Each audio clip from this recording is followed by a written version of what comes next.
Ok, parfait, c'est là tout, j'espère que vous portez extrêmement bien. Dans la vidéo précédente, on a vu Dogecoin, ok, je vous disais vraiment de placer votre alerte. Si ce n'est pas encore fait, n'hésitez vraiment pas à la placer au 0,4$ pour aller chercher les 0,6$. Il y a un 5 de RR à venir chercher.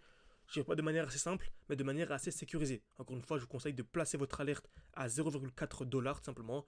Et si vous voulez une partie 2, je vous tiens au courant dès lors qu'on vient casser cette zone pour vraiment prendre le trade en même temps que moi. N'hésitez pas à écrire Dogecoin en commentaire ou Dogecoin partie 2 pour que je puisse savoir. En tout cas, aujourd'hui, le sujet de la vidéo, c'est la crypto-monnaie Rose.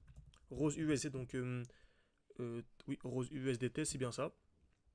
Et franchement, il y a une configuration qui est magnifique. Donc là, vraiment, tout est aligné. Vraiment, c'est vraiment magnifique. On a deux choses intéressantes. Donc, comme vous savez, toujours les mêmes concepts. On achète dès lors qu'il y a une accumulation.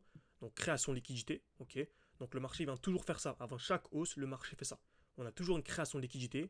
Ensuite, on vient liquider. Donc, on vient, en gros, c'est la smart money qui contrôle et qui manipule le marché de A à Z.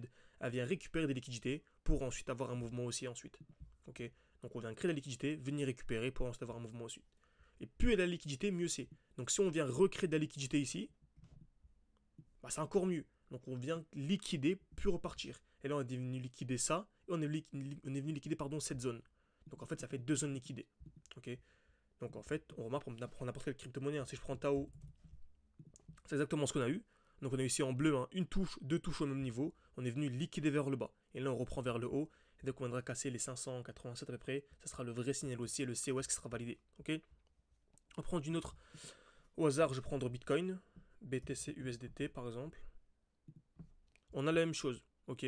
Celui-là n'était pas très propre, ce graphique, j'ai plutôt prendre celui-là. Ok, donc Perpetual Contract était bien plus intéressant. Zone de liquidité ici en bleu. Une touche, deux touches, trois touches au même niveau. On vient casser vers le bas, casser vers le haut. Je vais en prendre une autre. Au hasard, allez, je vais prendre Theta. On a la même chose, ok, donc en bleu ici, on voit une touche, deux touches au même niveau, casse vers le bas, casse vers le haut, et placez votre alerte ici à 2,6$. Pour moi, dès lors qu'on viendra casser cette zone, sera ultra haussier, et je rentrerai en position. Ok, tout simplement. Donc revenons à notre crypto-monnaie, je sais même plus on analysait laquelle. Rose, voilà, c'est ça, Rose USDT.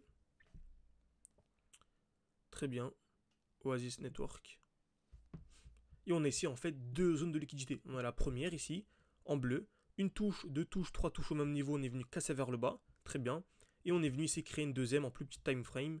On remarque ici une touche, deux touches au même niveau. Et on est venu casser vers le bas.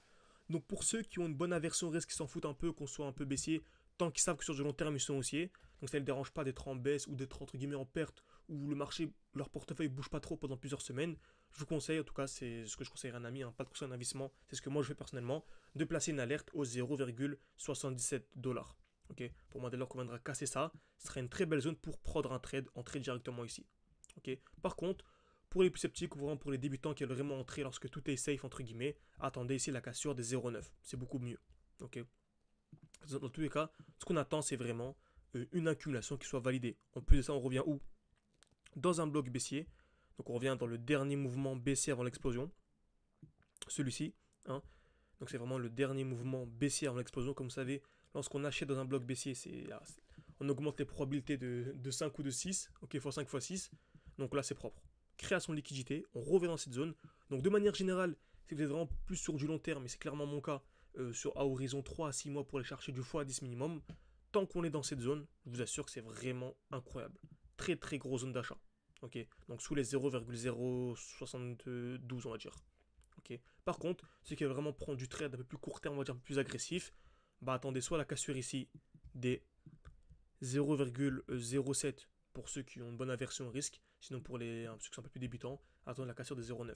Encore une fois, ne mettez pas d'effet de levier, etc. Lorsque je dis d'être agressif, c'est juste d'acheter pour revendre, par exemple, je dis n'importe quoi, vous entrez ici, vous revendez lorsqu'on arrivera dans ce bloc haussier, à peu près au 0,2 par exemple. Ok, tout simplement. Donc, j'espère que cette vidéo vous a plu. N'hésitez pas à soulever une partie 2, je vous tiens au courant dès lors que je prends en direct ce trade, que ce soit agressif ou un peu plus tranquille. N'hésitez pas à me faire savoir en écrivant partie 2 en commentaire. Et si au contraire vous préférez une vidéo sur Dogecoin, n'hésitez pas à me faire savoir. En écrivant soit rose en commentaire sur Dogecoin pour que je puisse savoir ce qui vous plaît le plus et ce qui aura le plus de commentaires, simplement je sélectionnerai. Donc merci à tous et à la prochaine.